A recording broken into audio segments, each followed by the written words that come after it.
शहर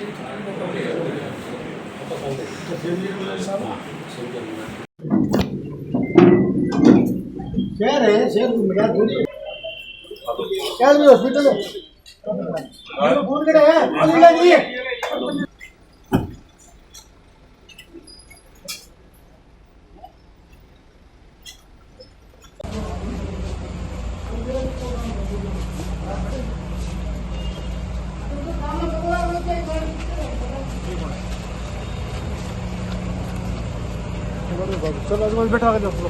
देखिए, RUIDP ने पानी की सप्लाई को तो सारे शहर में बाधित कर रखा है। इनके ऊपर ना PHED का असर है, ना कोई और अधिकारी का असर है।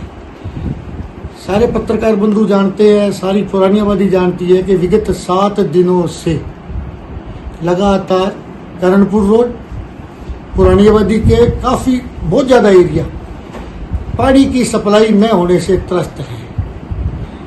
इनके पास न तो स्थायी वालमैन है, ना स्थायी कोई लाइनमैन है, और इनकी सप्लाई इतनी स्लो है कि वो वाल पूरा खोलते ही नहीं है। लेकिन पिछले 7 दिनों से तो एक बूंद भी पानी नहीं आ रहा। लोग पानी के लिए त्राई त्राई कर रहे हैं, हालांकि बाथरूम तक के लिए लोगों को पानी नहीं मिल पा रहा है। इसी संबंध में आज इनसे एक PHED के मार्फत इनको बुला करके RUIDP को और LNT के जो कर्मचारी हैं, जो अधिकारी हैं, उनको बुला करके एक मीटिंग की जा रही थी कि इसकी समस्या का समाधान क्या होगा। इनसे जब भी उस पुरानी आबादी एरिया के हमारे जो जनप्रतिनिधि है वो जब भी बात करते हैं, ये सारी बात PHED के ऊपर उड़ेल देते हैं कि उनकी सप्लाई नहीं है। जबकि PHED का ये कहना है कि हमारे पास 1 महीने तक भी यदि पानी नहीं आए तो हमारे पास पानी स्टोर पड़े। सुबह 9:30 बजे एक्सीएन साहब ने उनको मीटिंग के लिए फोन कर दिया। राइट 11 बजे AN किशन धारीवाल जी यहाँ आ गए, जो पुरानी आबादी के बारे में ये ज़्यादा वाकिफ है। ये लगातार उनको फ़ोन करते रहे, लेकिन ना तो RUIDP के अधिकारियों के कान पे जू रहेंगी, ना ये LNT के लोगों की। एक बार मैंने भी फोन पे उनको कहा भी आप लोग आइए, यहाँ अधिकारी बैठे हैं, मेरे को भी और काम है, इस बात का समस्या का समाधान करें। लेकिन ये फिर भी नहीं आए।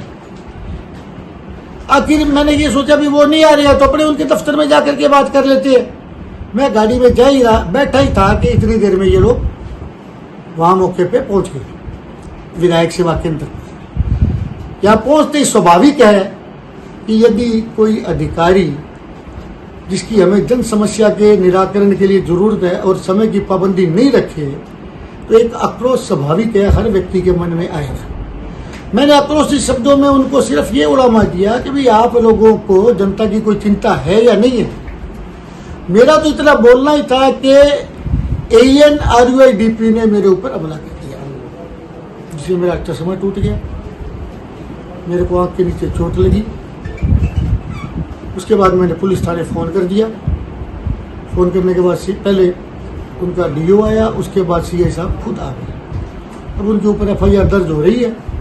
लेकिन आप ये देखिए, 550 करोड़ रुपए की जल योजना सरकार ने, और समय बाध्यता तो कब की खत्म हो चुकी, लेकिन उसके बावजूद भी आज आप सभी पत्रकार बंधु जानते हैं, आप भी अपने अखबारों के माध्यम से, अपनी मीडिया के माध्यम से बार बार ये जाहिर कर चुकी है कि LNT ने RUIDP के माध्यम से सारे गंगानगर का भट्टा बिठा दिया।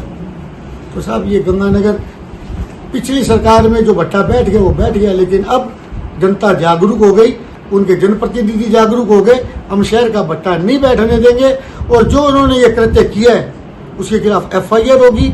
और इस अधिकारी के खिलाफ मैं विधानसभा अध्यक्ष को भी लिखूंगा, माननीय मुख्यमंत्री जी को भी लिखूंगा, माननीय प्रिंसिपल चीफ सेक्रेटरी साहब को भी लिखूंगा। इसके खिलाफ सख्त से सख्त कार्रवाई होगी, ताकि न केवल गंगानगर, जहाँ जहाँ भी राजस्थान में इनका काम चल रहा है, वहाँ की जनता को इनसे, इनके जो इनका गैर व्यवहारिक तरीका है उससे राहत मिलेगी। मेरे को ये लगता है कि इन्होंने ये धांधली करके जो करोड़ों का हेरफेर किया है, अब सरकार के पास वक्त आ गया कि इनकी सारी जांच खोली जाए। जब तक ऊपर से कोई बड़ा अधिकारी यहाँ नहीं आएगा, तब तक मैं सरकार से यही निवेदन करूंगा कि एक बार पीएचईडी को पुनः शहर की पानी की सप्लाई की व्यवस्था दुरुस्त करने का काम दिया जाए। हमारे अधिकारी जो राज्य सरकार से संबद्ध है बड़े लगनशील है और पिछले काफी समय से ये प्रयासरत है, लेकिन इन्होंने तो पीएचईडी के एक्सीएन एएन को भी एकदम एक आम नागरिक समझ लिया, जैसे ये भी सड़क छाप हो। इनकी बात का इनके कानों पे कोई असर ही नहीं हो रहा। ऐसा नहीं होगा। ये गंगानगर हमारा अपना शहर है, हम इस शहर को इनकी जेब भरने के लिए और इनकी हट धर्मिता के सामने बर्बाद नहीं होने देंगे। जनता जाग गई है, हम इसका पूरा निदान करवा करके ही इनका पीछा छोड़ेंगे।